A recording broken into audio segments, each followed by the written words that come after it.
Simhapuri news. Traffic నిబంధనలను తప్పకుండా పాటించాలని జిల్లా పోలీస్ శాఖ ఆధ్వర్యంలో ప్రజలకు అవగాహన కార్యక్రమాలను నిర్వహిస్తున్నారు. ఇందులో భాగంగా సోమవారం ఉదయం కలెక్టరేట్ ప్రాంగణంలో ప్రజా సమస్యల పరిష్కార వేదికకు ఉన్న అర్జీదారులకు ట్రాఫిక్ నిబంధనలు, ప్రమాదాల నివారణకు తీసుకోవాల్సిన జాగ్రత్తలపై ఎల్ఈడి స్క్రీన్ ఏర్పాటు చేసి అవగాహన కల్పించారు.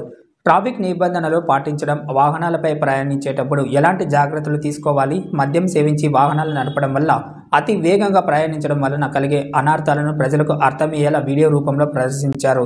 ప్రజా సమస్యలు పరిష్కార వేదికకు వచ్చిన పలువురు అర్జీదారులు ఈ వీడియోను వీక్షించారు. నెల్లూరు నగర ట్రాఫిక్ పోలీసులు ప్రజలకు అవగాహన కల్పించారు.